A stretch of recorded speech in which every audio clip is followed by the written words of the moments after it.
Well, welcome everybody. This is part 2 in our little lecture series. Hi, little person. Welcome to these are the Embark Behavioral Health outdoor divisions. So we're First Light in Georgia, Deschutes in Oregon, and New Vision Wilderness up in Medford, Wisconsin. We are the three of us all focus on pretty similar things. Trauma and attachment is what we're mainly known for. We work with kids. All three programs work with kids from 13 to 17. In Oregon, they also work with young adults, ages about 18 up to about 26, give or take. And in Wisconsin, we also work with boys ages 11 to 13 as well. So we have a younger group going there. So today we're going to be talking about working with neurodiverse kids in the woods, kids and young adults. We have 3 presenters today, one from each of our programs. And I'm going to share my screen and let Lori take it away. Thank you, Morgan, for making this PowerPoint presentation. If it was up to me, the PowerPoint presentation would look not good. So thank you for doing that. Lori, take it away. We're waiting for your screen to share. So for those of you expecting Shayla, I have to apologize. She is sick and not able to present. So I'm jumping in here trying to make this workable for everyone and doing my best to make that's way down the line, make an imitation of Shayla. So can you back up to a few slides? Yes, sure. So Shayla's topic was working with the misunderstood girl, which is just the title slide, the next one. Patrick. There we go. And that's actually a picture of Shayla. So I thought we could at least think of her as we're talking about this. So we can advance. Wow, fancy, Morgan. All right, so the adolescent girls that we have coming in are coming in often at a place of feeling really misunderstood. And what others are seeing from them when they come to us is usually reports of moodiness, irritability, social anxiety. Often they're having a collapse in educational performance or opting out altogether. A lot of unhealthy attempts to control dysregulation, so from drugs to tech to food restrictions, etc. And an alarming divergence from the norm that suddenly the family is seeing, often for the first time. Suddenly their daughter looks very different than she had, at least in their eyes. You can advance it, Patrick. What others are saying about these girls is that they're often coming in with diagnoses of ADD or ADHD. Anxiety disorder is a predominant diagnosis we see with this population. To my chagrin, a bunch of young adolescent girls being diagnosed with a personality disorder and being told they have borderline personality disorder. In fact, I just looked at an application yesterday of a young girl who's 14, who looks like, based on data, that she probably is on the autism spectrum. But when mom took her to the ER for some dysregulation issue, the ER doctor told mom she has borderline personality disorder. So this is a frequent one related to the type of behaviors and dysregulation that the girls are often displaying. We often see also diagnoses of bipolar disorder due to irritability of moods. And obviously the bipolar disorder, the ADD, ADHD are also part of a neurodivergence anyway. And then one girl we have right now basically said everybody told her she's just a spoiled rotten brat. So others are seeing behaviors and either assigning these diagnoses which don't fit right, or just seeing the kid as a spoiled rotten brat. You can advance, Patrick.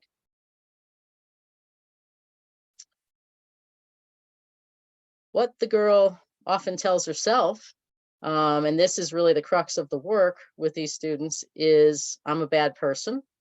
That's a big one. Nobody likes me. That's their experience. I must control myself to be accepted, and there's a lot of attempts at self-management and regulation. I am unacceptable no matter what I do. I'm an embarrassment to myself, my family. I'm a burden to my parents. Sometimes they've even been told that. I'm wrong or broken or unfixable. I don't deserve fill in the blank. I don't deserve to be happy. I don't deserve friends. I don't deserve, for my parents to be spending money on me. A huge one that they often feel is that no one understands me. They don't get me. And then lastly, kind of, I'm not loved, I'm not lovable. It's a common thing that the girl is telling herself. She's recognizing I don't fit in, and then making all of these attributions over, a lifetime, however long that is, of having that experience of I don't fit in and people are rejecting of me. You can advance, Patrick.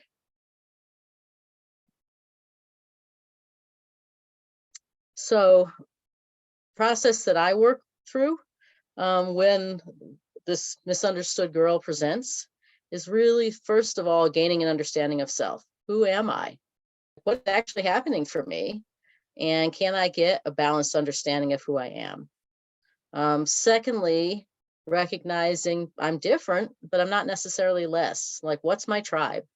Oftentimes, we have a lot of diagnostic bingo happening. Is she on the spectrum? Does she have ADHD? Does she have bipolar disorder? At the end of the day, for me personally, I don't care. All of those are neurodivergence. All of those are chronic issues. And pharmacologically, it doesn't matter. You're treating symptoms. So what it really matters is, what tribe do you identify with? Who's the group that you feel like those people are like me, and now I'm not alone. So that's more something I'm working more with a slightly older girl around, but being different, not necessarily being less. We have a young woman right now who's one of Shayla's students, who was able to actually articulate this last week. I don't get sarcasm. I don't get jokes. It takes me a while to understand what's going on socially, but that doesn't mean I don't deserve companionship, was how she put it. And her ability to kind of self-advocate around, be patient with me and give me some time, because I'd like to have companionship. Moving the student to the I don't need to be fixed, right? I'm working with a student now who I'm going to speak with in a minute, who, she's like, every place I've gone, everyone I've spoken to has tried to fix me. I got too much of this or too little of that. Let's change my behavior. And recognizing that I need to understand how to manage my sensitivities. I need to recognize how to manage myself, but I'm not broken, right? I'm maybe different. And so shifting that from being fixed to figuring out, how do I use these fine-tuning dials to meet my needs so that I don't have these type of distressing and dysregulation behaviors happening. And then at the end, hopefully embracing myself and playing to my strengths, right? What we want for all of our kids. So for this particular group of girls, this is maybe the first time that they've been able to look at themselves and go, oh, I get me now. I get how to help me now. And I'm okay because there are other people like me. And that's kind of, in my mind, at least when I'm working with this population, the goal that I'm trying to hit. You can advance, Patrick. All right. So I'm going to tell you the story of this young woman who I'll call E. She's 20 years old. She enrolled in our emerging adult group. Historically, never fit in. Throughout her life, always tried on these new personas. It was really confusing to parents. Like, now she's a boy. Now she's a goth person. Now she's, this other person. Like, she doesn't know who she is. Huge for her was around food restriction.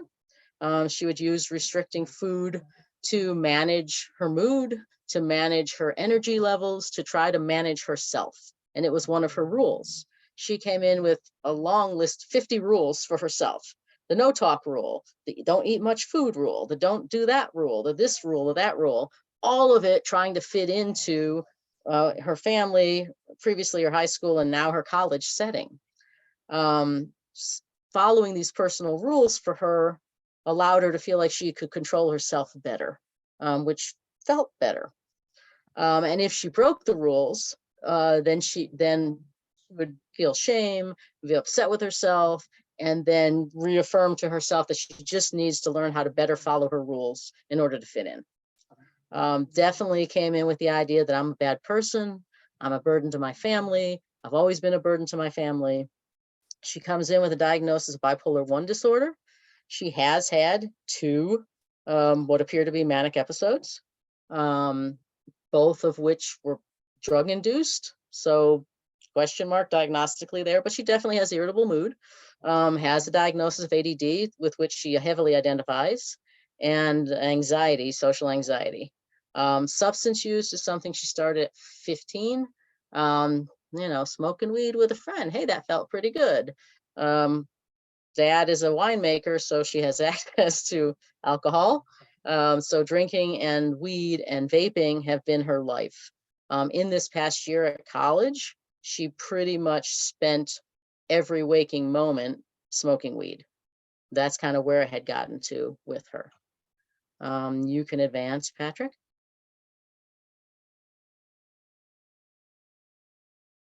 So what have we been working on with her? Really trying to help her identify what all of her areas of sensitivity are and what levers she has or dials she has that she can fine tune those. All of her rules are tied to what's at the root of those. So for example, one of the sensitivities that she has is she has a lot of food sensitivities.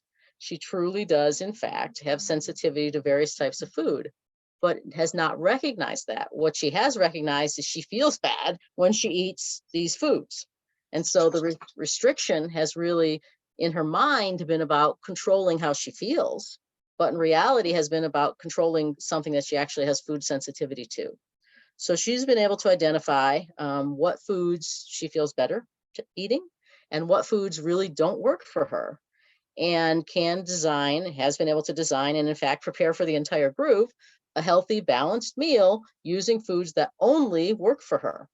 And to her surprise, she had a full average size portion of this meal and felt great. So those types of fine tuning. She has sensory sensitivities to textures, for example.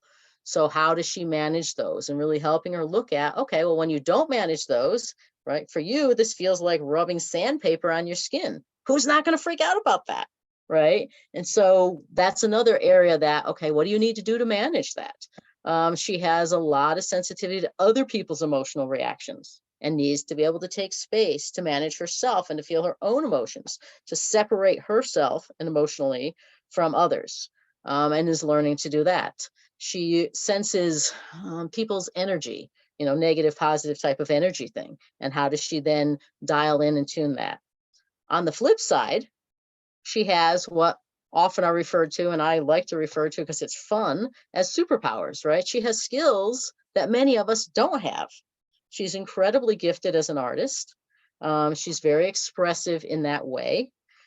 She has a great deal of empathy, right? Double-edged sword, but she has a great deal of empathy. She's the person that the friends go to talk to about what's going on for them and how they feel about them. And can she manage that? And so she came up with a list of 15 superpowers, things that she feels like are real strengths for her. And now what we're working on is, what of those do you want to lean into? What do you want to try to advance on to refine more? So now she's looking at herself going, well, I might be on the autism spectrum, but I definitely identify as neurodivergent. And that makes me different. And all these things I've been doing have really been things I've been doing to try to regulate my nervous system. And now that I know what those are and I can figure out what's beneath that, maybe I'm not going to need to do vaping as much, weed as much, alcohol as much, because I can manage myself. She obviously is detoxed here in the woods. She's feeling physically great and is in a group where she's feeling like she's actually able to feel good about how she's managing herself and feel good about how she's received. The next step that she's working on now is, okay, now how are we going to take these things and apply them to your real life in college? Okay, now you've found some of these dials. What does that look like? New rules, right? New set of rules, but a set of rules based on her actual needs, and a set of rules based on the idea that this is just how I manage myself in a healthy way, and allows me to then lean into the stuff I'm really good at. So totally different frame of mind. She's still actually in our program. That's where she currently sits in terms of what's next and how we're going to apply these things in your real life. And what do you think that looks like? Where are the trips? Been an interesting journey also with the parallel process with her parents, who are much more engaged in diagnostic bingo. Which diagnosis does she fit in? And it's been a bigger challenge for them. They're definitely happy to see her able to verbalize, hey, these are my sensitivities. These are the things that I work on managing, and these are my strengths, and feeling good about herself and being able to define that. But it's definitely a new world for them, seeing her as other than dangerous or fragile or needing help or broken and needing to be fixed in some way. So that's the part of the journey that they are on in terms of figuring out how do they now relate to her and support her to scaffold without suffocating. And that's obviously a common thing for all of our young adults. But for her in particular, it's been a major issue within this family. I think that is my last slide. I have no idea how I'm doing on time. So hopefully that's pretty good in terms of where we need to be. So I will pass on to, I think Jacob is going next, and I think we're going to have room for questions and stuff at the end. So thank you all for listening. Jacob. Hey folks, it's cool to see some people on here that I don't know, or if I've met you and I forgot, I apologize. But cool, it's good to spend a few minutes with you. Can you all hear me okay? I just want to make sure I'm coming through. Great, thanks. So my topic is families and neurodiversity. So you go ahead and go to the next slide. So the way I conceptualize neurodiversity is through executive functioning strengths and weaknesses. Outside of that, I feel like it can get a little too broad or ambiguous, like what we're talking about. And so when I'm talking with a student that's, maybe autistic, or just has some challenges going on, like Lori was just talking about, if we could break it down into these different executive functions, and this is where I try to help it make sense to parents or family members. And so, for example, we've got a student currently that really struggles with task initiation. Well, someone who's really struggles with that a lot of times can come across as selfish, right? And so when parents are seeing that, it's why do they not care about any of the things that I care about? Why do they not care about their chores? Why do they not care about this? And so as the family therapist, when I'm working alongside of the primary therapist, trying to help them see, is it that they don't care, or is there something else? A lot of times when we're talking about neurodiversity, it's like, is this an issue of can't, or is this an issue of won't, somewhere in between, right? And so I think our first step, just kind of, as you all are thinking about autistic kids or neurodiverse students that you work with, the more you can try to see them through strengths and weaknesses around executive functioning, I think that's where we see a lot of understanding. And for parents, like I said, it becomes a lot less ambiguous of what we're talking about. You can go to the next slide now. So, what's great as a family therapist, a lot of times when I'm talking with parents, I'm able to relay, what is the wilderness experience going to highlight about executive functioning deficits and strengths? So we know a lot of these sort of anecdotal evidence. Sorry for the noise in the background. Packing a backpack, team building exercises. When you give students the ability to manage their own food or snacks, how well they do with that or how poor they do with that. Or when a student has the ability to meal prep or plan meals for the group, how successful are they at with that? What do they lean towards? What do they like? What do they not like? Like, we really start to get to see neurologically what the makeup is really quickly, and then the ability to kind of, or the opportunity to help parents make connections with their experience of their child, right? It's like, oh yeah, they're not organized. No matter what I do, they don't try to get organized. And it's like, well, in this instance, they want to be organized and they still can't get it right, even though they want to. So let's start talking about this as far as ability versus effort. The next question down here, when we're working with students and we're seeing them both when they're kind of in a regulated state and when they're in a dysregulated state, the way I talk about with his parents is like, how big is this divide between limbic and prefrontal functions, right? Is a student able to do this when they're regulated, not able to do this when they're dysregulated, and kind of weighing those out and helping parents kind of make sense of, oh yeah, I do see a difference when my child's more regulated. Or some of our parents will say, I don't even know what a regulated version of my child would look like. And so kind of being able to get a sense of like, how big is this gap between limbic and prefrontal? And then also in the wilderness, what we're able to see more and more time again is how efficient do students go from limbic back to prefrontal. And so it's raining, mosquitoes are bothering me, the meal wasn't cooked how I wanted it to cook. I slam my pack down on the ground and say, screw this, I'm not doing it. But how quickly do they get back? And helping parents understand that, right? And helping parents understand, well, the school your child goes to at home, they really need them to get back to prefrontal in about 60 or 90 seconds. It took us 2 hours.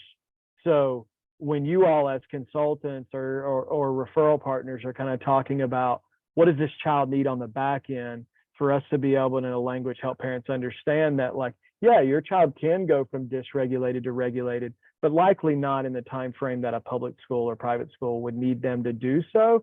And it's a lot more like definitive criteria around, it means as a wilderness program, we're not just saying they can't go home because home's a bad environment, because parents have a hard time understandably would have a hard time wrapping their head around that. And so again, bringing it back to the executive functioning skill set, that's one of the skills, right? How well does a child shift? How well does a child kind of shift away from negative thoughts and beliefs and emotions to more neutral or positive? And then the last question, how close is the apple to the tree? Just another way of saying, like, we're dealing with someone who has some neurodivergent, some really weak executive functioning skill sets. What's the likelihood that we're talking with a mom or dad that have really poor executive functioning set? We've got a student right now, young man, pretty rigid, pretty I'd say behind, pretty elementary kind of understanding of what they're supposed to be doing. And then if any of you kind of talked with dad, you'd be like, wow, they are similar. They are similar. It is hard to see that. And so the dad's like, well, I don't even know what you're talking about, or he's just not trying hard enough, right? And I think it's helpful for us to be able to step back and give dad a language of, hey, executive functioning skill set, dad, where do you fall in this? And so he starts to think, oh yeah, maybe the struggles that I have are similar, or at least in the similar vein of maybe what my child's going through. You can go to the next slide here. All right, cool. So I just wanted to, now if we look at executive functioning versus kind of in the realm of this, like regulated versus dysregulated, because this is where I think the rubber meets the road for a lot of our parents. How many times do our parents or even our field staff or some of our therapists, when someone is dysregulated, are they, instead of talking to the limbic system, they talk to the prefrontal cortex? And so, like, looking at if you look at this slide here, functions of the prefrontal cortex: empathy, insight, response flexibility, body regulation, morality. How many times do our parents are like, man, my child does not have the same morals that I do? And usually, I'm like, no, they do. Let's talk about what's going on here, right? Intuition, attuned. This is a big one I talk a lot about: fear modulation, the ability to understand, does does my emotional experience fit what's going on right now? You know, like should I be as freaked out should I be as freaked out as I feel now, or everybody else doesn't seem to be panicked like I am right now? A lot of our students have a long history of just not their fear and their emotional experience not lining up with the world around them, the other peers or parents. And so I tell this, one of the sayings I use a lot when I'm teaching parents in the workshop format that we have is you can really tell a parent is limbic when they start trying to teach someone that's dysregulated. Meaning our parents, when they're dysregulated, they fall back to what they know. What do they know? What comes natural? They start teaching, right? And so how many times have we seen parents, the child has just made a huge mistake, they've stolen something, they're super dysregulated, and the parent comes in explaining whether it's okay to steal or not. I'm like, I think your kid knows whether it's okay to steal or not. No, they don't, or they wouldn't have done it. I'm like, okay. So what if mom or dad, what if you all get regulated and do whatever you need to do whatever you need to do to get regulated? And then do you have the same perspective? And then suddenly, so like the more emphasis that we put on mom and dad, when you're out in the woods working directly with your child, when you're out doing this other work, I wonder if you focus on how am I going to be more regulated, or when I get triggered or overwhelmed because my kid said this is all bullshit, it doesn't matter, right? You know, and they're sitting there face to face and their kids making this great sacrifice for them, or the parents making this great sacrifice for their child to be in wilderness, and they just said something that was offensive or disrespectful. If the parent can get regulated, they do less of the prefrontal type strategies. What I mean is if we want parents to teach less in a moment where teaching isn't helpful, or more than likely correct less, right? Because that's what parents do. I remember I was had this dysregulated student in the middle of a family visit, and I almost felt like we were on the verge of having to do a physical assist. The student was super dysregulated.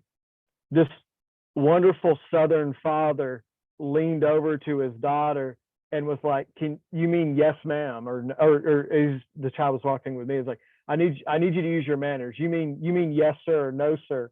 And this is like on the heels of the student dropping a few F-bombs at me, you know? And so realistically, it would have been F you, please, sir, you know, like it doesn't even make sense, right? But then the dad was able to see like, wow, I'm really dysregulated. And when I get dysregulated, I become really controlling on manners. And if I can actually give myself time to chill out, I can actually take the sort of 30,000-foot view that yes, ma'am, and no, ma'am is really not what we're working on right now. That's my means of trying to get regulated myself. And so that's just another like practical example of I think as programs, sometimes we have a miss when we focus with parents. What do we focus on? We focus on communication skills. So what do we do with parents? We tend to lean too hard into education versus giving them room to focus on regulation themselves, right? And so like you got a dysregulated kid and a dysregulated parent, and what does the family therapist tend to show up and do? Hey, mom, dad, can you say that in an I feel statement? We go skills-based again in education. So we almost encourage that miss, I think, sometimes. So what I found that we try to do more, what's ideal more and more is family therapist routine, is to say, hey, mom, dad, do we need time? Do we need space? Do we need breathing? Let's get regulated, and then we'll come up with strategies. And then mom and dad go, well, what are we going to do? What are we talking? Well, let's talk about this first. Let's talk about this. And I'm actually, no, let's see what it would be like to be regulated. Let's see what it would be like to let your son or your daughter be regulated. We'll come back to strategies once you're regulated, because frankly, I believe like as soon as you're regulated, I think you'll know what to do here. When I'm dysregulated, I don't know what to do. And really just that more like focus on, am I talking with a prefrontal brain? Am I talking with a limbic brain? Because those are two different brains. And then also help parents see, wow, my child's ability to be aware of the area around them once they got regulated, it increased. So maybe this isn't just my child's good at this and bad at this. Maybe it's their ability to access executive functioning is dependent on how regulated they are, which is, as a parent, is kind of dependent on how regulated I am. So it's kind of where I try to tie it all together. And that's why, whether I'm talking with autism or not, I just really bear down on, mom, dad, how are you going to be more regulated? Well, I really want to read this book, or I'll go to this seminar, or I got this new skills base. I kind of want to do some I feel statements and talk about accountability with my kid. Like, great. Let's do that when we're regulated. Mom, dad, how are you going to do it when you're regulated? And kind of really focus on that. We can go to the next slide now. And I think that's my last slide, if I remember right. Yeah. So just in recapping, connect before you correct is the verbiage that we use at New Vision Wilderness. And so it's like, you see this, it's a 3-step process. 1, 2, 3, regulate, relate, reason. Challenge all of you as your parents, challenge myself. How many times when I've got 3 daughters myself, how many times when my daughters are refusing to clean up, they decided that what they asked for dinner is no longer what they want, and it gets thrown on the floor? How many times do I skip 1 and 2 and start reasoning with them on the merits of eating their dinner? Right? Like, I've skipped 1 and 2, and I am so quick to skip that. Those of you that know me know that I go 0 to 60 pretty fast. And so it's been incredibly hard and challenging for me myself to go, hey, first off, why did the chicken nuggets get thrown at me in the first place? Let me think about this. Like, what's going on for them? What's going on for me? Of course, I'm not cool with the chicken nuggets being thrown. I'll address that. But am I going to address that with my 5-year-old limbic brain? Or am I going to try to tap into her regulated brain? And it's actually my responsibility to model regulation. And so kind of talking about that with parents too, right? Like, mom, dad, you're right. You should say that in a letter. You're right. You should be able to say to your child that I'm mad and hurt and frustrated. Absolutely. How do we do that from a regulated state? A few questions here just to kind of like maybe, oh, can we go back? Sorry, Morgan. Just a few questions here, and then I'm done and I'll get out of the way. You know, what does it mean to regulate before you ask for prefrontal strategies? I think we actually miss that as professionals sometimes. Sometimes we don't realize the parents we're working with are dysregulated, and we're asking them to use prefrontal strategies before we've really tied into the dysregulation piece. And then, you know, how often do parents rely on reason during dysregulation? Again, kind of saying the same thing. And then we must teach parents to first regulate, then co-regulate, and then apply the skills and the strategies. And I know as a therapist for a long time, I was very strategies and skills focused and less regulation focused. And man, how frustrating would that be for me as a parent if I'm like scared, afraid, worried that my son or daughter might kill themselves, and I've got another therapist sit me down and saying, hey, Jacob, did you practice your I feel statements? It's like, are you freaking kidding me? You know, and so that's just kind of how I conceptualize this like neurodiversity stuff. Thanks for hearing me out, and I'll pass to whoever's next. Thanks, Jacob. Next is Jamila. I love like following behind Jacob because he has like the most realistic perspective of like parent versus therapist. So it just makes everything else like come together. But I am focusing on like social alienation and neurodiversity. And the pictures that I have in my slides are all past kiddos that I've had. So I'll tell stories through that. This kiddo that's on the screen now, when he first came, he could not stand still. He had been diagnosed from everything from tic disorder to autism spectrum disorder. And to be honest, off the top of my head, I can't remember what we ended up with.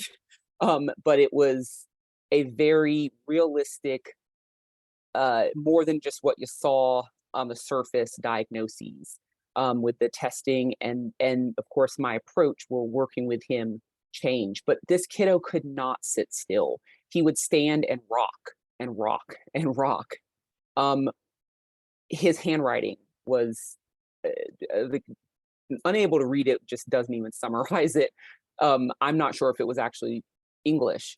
And when he left, he was writing books, like books. And he stopped rocking at some point. And, I say all this because with kiddos with neurodiversity, it really is a superpower. Like it really is, if they know how to tap into it.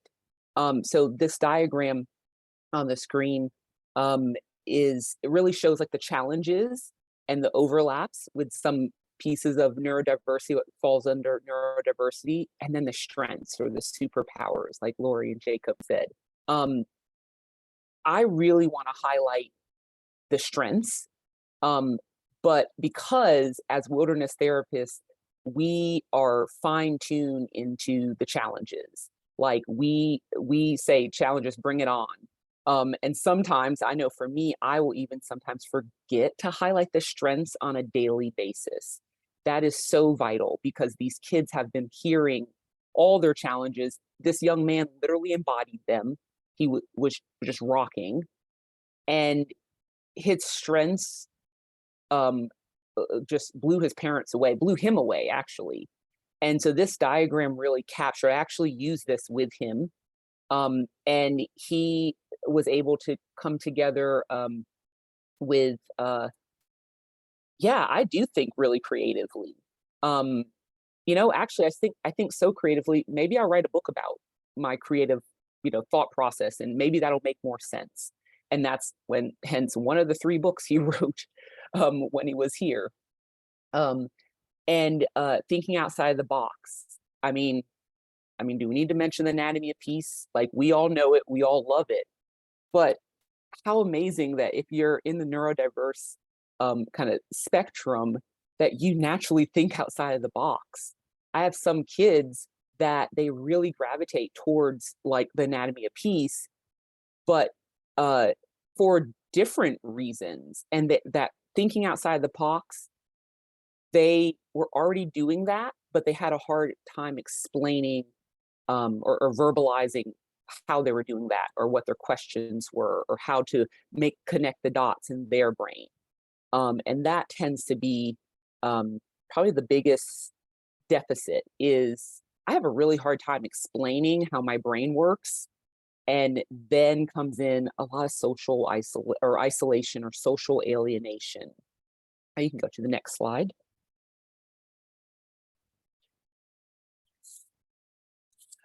So this is alienation continuum, is something I made up.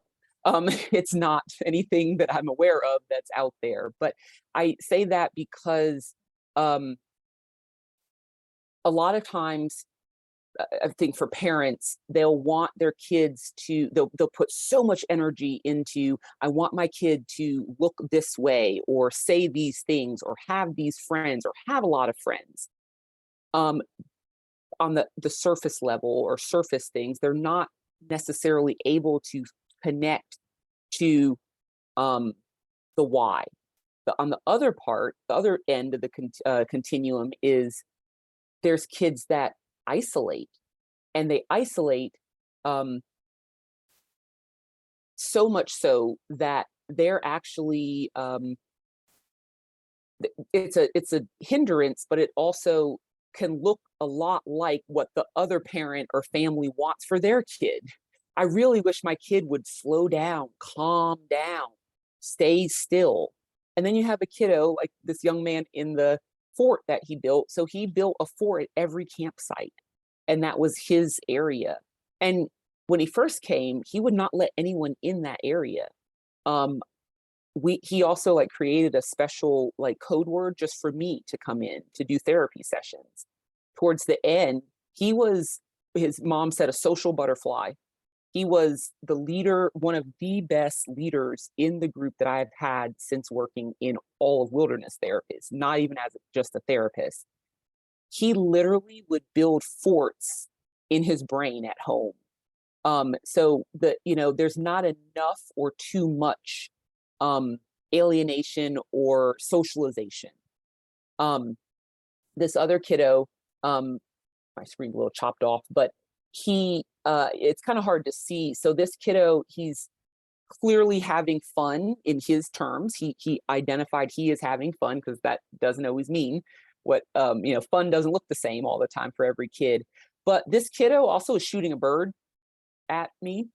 And it's like, I saw this picture and actually didn't realize it until I sent it to his parents, but it was fine, because it really embodied one of their biggest issues. Is he tries so hard to blend in. So this little guy, I think he turned 13 in our program, or just before our program. He was one of my younger kiddos. And even though there were other kids in the group that were his age, he showed up younger. And so he would try so hard to blend in. But in reality, he was actually like going way overboard. So even though these other kids felt a bit older in the group, they were kind of like, oh, why is he doing that? And he was trying so hard to blend in, to be liked. And in reality, both of these kids, they're really struggling with, am I saying or doing things that are normal? Why do I say things that aren't normal? Why do I keep missing the mark? What am I missing? I mean, that's usually how our therapy sessions start. Jamila, what am I missing? Help me be normal. I was like, we don't really want to shoot for normal. We're going a little bit higher. We want tap into your superpowers. A lot of times they're really asking, why don't my actions or why don't other people's actions and words, why don't they match? Like, you're saying one thing and you're doing something else. Big thing for new therapists coming in, or field guides, new field guides coming in, is if you say you're going to do something, make sure you do it. That is huge just in a therapeutic environment in itself, but with kiddos that are neurodiverse, if your actions and your words don't match, we got nothing. Like, nothing. Like, there's nothing else to work with. So if you say, I am going to follow up with you in about an hour, follow up in about an hour, because, and make sure, whoa, I almost missed my hour. Can you give me 5 more minutes? We're not adapting and teaching parents and families and in peers how to just work around all these pieces that I call quirkiness and uniqueness. We're actually helping everyone adapt and work together. So I set my timer for me, but I need 5 more minutes, dear. Can I 5? Good. Okay, cool. And then 5 more minutes, you're back and you're having that conversation, and make the time. My words and actions have to match. A lot of times these kids are confused because, like, these people don't like me. My friends don't like me, or I don't have friends.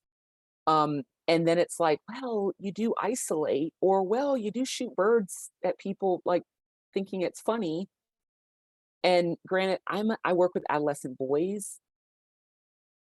It give and take a generation that probably would be funny, but for this particular time, this stood out because he was trying so incredibly hard, and he got hard. Like, this is a mild version of what we were working with. And the last thing is, like, one thing will happen is the bully becomes the bully. So I will often scratch my head and say, where did I go wrong as a therapist? I empowered my kids so much that they are now kind of bullying others. So they can go on this continuum kind of back and forth. I mean, some days I've had kids that are the bully, and other days they're bullied, and vice versa. So that's why I call it a continuum. And I'll actually talk to kids about this. This seems to make sense to kids. So, I try to break it down to very simplistic terms. You can go to the next slide.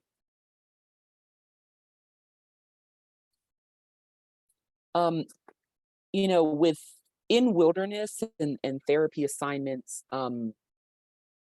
these are all, again, pictures of from my kiddos.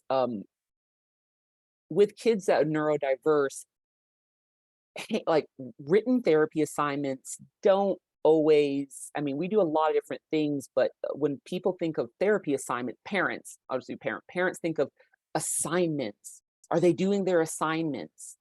All the things on this screen were assignments, are assignments that I give to kids or assignments that they create. When my box checkers come into my group, they create their own assignments. That's how we work on that. So this kiddo that drew his feelings, that was an assignment that he had, or excuse me, that was an assignment he created. So I'd given him an assignment, I can't remember what it was, and because he thinks outside of the box, and he was really working on like truly understanding himself, he created his own assignment. And it was, I have a really hard time expressing my emotions and feelings, but I can draw them. So he had one notebook of just drawings of his emotions. He was able to take something that felt really abstract and make it really tangible and concrete. And at times when he had a hard time putting words together, he would literally flip through his emotion book and show it to the kids in the group. But it wasn't it was usually it was a form of connection, because he was open to talking about it, but he just couldn't explain what he was feeling, but he could explain what was happening. And so it wasn't I'm not talking to you, look at my emotions notebook. It was a gateway. He created that. With students that are neurodiverse, it's very important for the therapist to not put their meaning too much into the things. I have an idea of what I want this student to gain out of this assignment, but it is purely for the student. Actually, this kiddo's parents even said, why do you have a note? He's just sketching in a book. Like, no, he's actually not. This kiddo had a really hard time explaining his emotions, and when he started sketching in that book, things became way more clear for everyone in the group, including him. Another assignment in the middle is one of our field specialists and one of our students doing yoga. And actually, I think this is the same student that was in the first picture, where he could not stand still. He was rocked back and forth. So this student was literally, told, he would say, I can't sit still. I can't sit still. But he's doing yoga, guys. This was an every morning thing. He was leading yoga in the field specialist. I think this is an early picture where the field specialist was actually teaching him some things, but he was doing yoga, guys, and teaching it. And it was every morning and every evening. And then my last picture there, it's a little hard to see, but there are some little explicits in there. But I use that because, this kiddo was really, actually, this was another assignment that I think I did give an assignment, but he really made it his own, which I always have to leave. We have to leave that open for kiddos that are neurodiverse or on the spectrum or ADHD to make things their own. There is no value in doing it for me. And so this kiddo uses his own language, uses his own imagery. And if I'm not mistaken, this is a cartoon about our canine, Springer, in my group, and another dog that was one of the field guides' dogs. And he just associated that this other dog was female dog and Springer is a male, so they must be girlfriend and boyfriend. And so he made this story, but somewhere in there, someone committed suicide. Like, it's pretty, like, it tells a lot. We spent 3 weeks on just this picture. And when I sent it to his parents, because he wanted me to send it to his parents, one parent was, oh my gosh, what are you doing with my kid, to be honest? And another parent was, this is amazing. This tells me so much. I was like, are you in the same house? Like, I don't really, yeah. But that's a really typical response of, or both parents would be like, what in the world is happening here? But this did tell a lot, because in this, he really struggled writing letters. So that's one reason I sent this. And then I did a video of him explaining this picture and sent it to his parents. So really thinking outside the box, for our kids that think outside the box. I don't know if he might have written 1 or 2 letters home himself. A few of them I helped him with, and then a lot of drawings and a lot of recordings. And then you can hop to the next slide. Oh, I guess I'm missing one. Well, I can talk a bit about it. So the last slide had some pictures of our canine, and I really wanted to bring in, something that the New Vision programs and First Light and Deschutes are known for, is their canines. Canines are so supportive with neurodiversity. So, talk about regulation, co-regulation. This is 24/7, 365. I've had the dog wake up in the middle of the night and wander over to a kid, on the line, but wander over to a kid's tent that was struggling. Kid was inside the tent. He was struggling though. So our canine was able to connect with that kiddo literally through the tent. Tent never opened, but he knew that Springer, our canine, was out there. Some of the quotes that I have on the slide that my kids have said is, "This dog changed my life." I hear that at least every 1 or 2 generations. This dog changed my life. Another quote is, "I never feel alone when Springer's there." And actually, I think that was the kiddo that was in the tent. And then another kid said, "Springer understands me like no one else." And that is huge for kids. Like, it's hard to explain what I'm going through or who I am, but I don't have to explain it to Springer. Springer just gets it. And, that's very intentional on our part as programs. But, honestly, that is like an added bonus. These kids love animals anyway, most kids. But kids that are neurodiverse, they connect with our canines on a whole nother level. And so, I will tell parents, like, our canines and our programs are changing these kids' lives. It's life or death for some of them. And so just wanting to highlight, it takes a team effort, and the canine, Springer is my heart, the canine is definitely a part of that team. Thank you so much, guys. Thanks, Jamila. So that is it. We've got a couple of minutes. If anyone has any specific questions before we wrap up, you can just start shouting them at us. Okay. It's the end of the week, and we just dumped a whole bunch of information on you. We are recording this, so reach out to the team, and I'm sure we can get you a copy of this, or if you think of anyone that might want to view it and listen or benefit from it, please let us know. Thank you for spending this hour with us. At least where I live, it's a beautiful Friday afternoon, so I hope you all have a great weekend, and thanks for spending time with us. Thanks, gang. Thank Appreciate all your hard work. Thank you. Thank you. It's awesome.